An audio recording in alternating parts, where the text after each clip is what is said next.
এখন যে জায়গাটা আছি, ঠিক আছে, এইখানকার যে আবহাওয়া, চতুর্দিকে দেখতে পাচ্ছেন মোটামুটি পুরো এলাকায় রাস্তার দুধার দিয়ে শুধু গাছ আর গাছ, ঠিক আছে। তো এই গাছগুলো হওয়ার কারণে এখানে আমি দাঁড়ায় আছি, মানে বিন্দুমাত্র বোঝা যাচ্ছে না যে আমরা এত বেশি তাপমাত্রার মধ্যে বসবাস করছি বর্তমান ওয়েদার কন্ডিশন। আসসালামু আলাইকুম, আশা করি সবাই ভালো আছেন। আসলে আজকে আমার ভিডিও বানানোর যে মূল উদ্দেশ্য সেটি হচ্ছে পুরো দেশে যে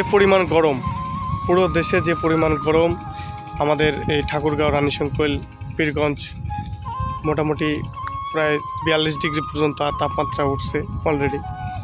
তো চতুর্দিকে রাস্তাঘাটে যেখানেই যাচ্ছি প্রচুর গরম, প্রচুর রোদের তাপমাত্রা। কিন্তু আমি এখন যে জায়গাটা আছি, ঠিক আছে, এইখানকার যে আবহাওয়া, চতুর্দিকে দেখতে পাচ্ছেন মোটামুটি পুরো এলাকায় রাস্তার দুধার দিয়ে শুধু গাছ আর গাছ, ঠিক আছে। তো এই গাছগুলো হওয়ার কারণে এখানে আমি দাঁড়ায় আছি, মানে বিন্দুমাত্র বোঝা যাচ্ছে না যে আমরা এত বেশি তাপমাত্রার মধ্যে বসবাস করছি বর্তমান ওয়েদার কন্ডিশন, ঠিক আছে। তো গাছের কতটাই গুরুত্বপূর্ণ, অথচ আমরা এই গাছকে মোটেও কোনো গুরুত্ব মনে করি না, যার কারণে আমরা বাড়ির আশেপাশে কিংবা আমাদের যে ফাঁকা জায়গাগুলো আছে সেখানে আমরা গাছ লাগাই না। তো গাছ না লাগানোর ফলে আমাদের পরিবেশের যে ক্ষতি হচ্ছে, আমাদের নিজের যে ক্ষতি হচ্ছে, সেটি আমরা কিন্তু এখন মোটামুটি ভালোভাবে উপলব্ধি করতে পারছি, ঠিক আছে।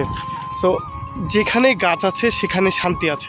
আগে ছোটোবেলায় আমরা এরকম ফসলের জমির যে ক্ষেতগুলো দেখতে পাচ্ছিলাম বা ছিল আমাদের অঞ্চলে বা যে কোনো জায়গায়, তো এখানকার মাঝে মাঝে আমরা কিন্তু মোটামুটি বটবৃক্ষ বা এই ধরনের কিছু গাছ ছিল যেগুলো অনেক বড়, অনেক পুরো মোটামুটি এলাকা জুড়ে আপনার ছায়া দিত। পুরো এলাকায় কৃষি কাজে বা অন্যান্য কাজে যারা কাজ করতো তারা কাজ শেষে কিন্তু এরকম আপনার কি বলে সেই ছায়ার জায়গায় গিয়ে মোটামুটি শান্তির একটা পরশ পাইতো, ছায়া যে মানে মানসিক একটা শান্তি পাইতো। কিন্তু এখন কিন্তু মোটামুটি দেখবেন যে এরকম কৃষি কাজ করা এলাকাগুলোয় মোটামুটি মানে এ ধরনের গাছপালা নাই বললেই চলে, টোটালি গাছপালা বলতে কিছুই নাই। এই কারণে আমাদের পরিবেশটা দিনকে দিন শুধু বেহাল দিকেই যাচ্ছে।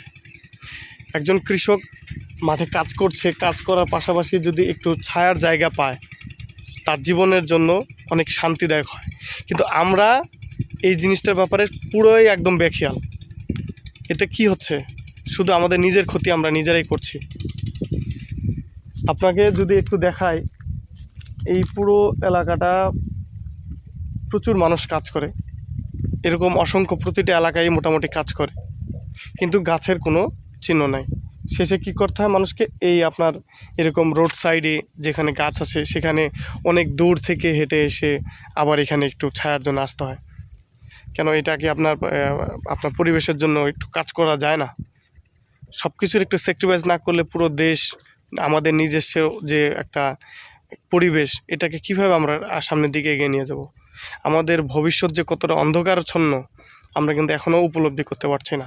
আমি সকলকে অনুরোধ করব, আপনারা এই বিষয়গুলো একটু দেখুন। আপনারা আপনাদের সকলের জায়গা থেকে কমসে কম 1-2টি করে গাছ লাগান, নিজের পরিবেশটাকে, দেশটাকে একটু বাঁচান। আসসালামু আলাইকুম।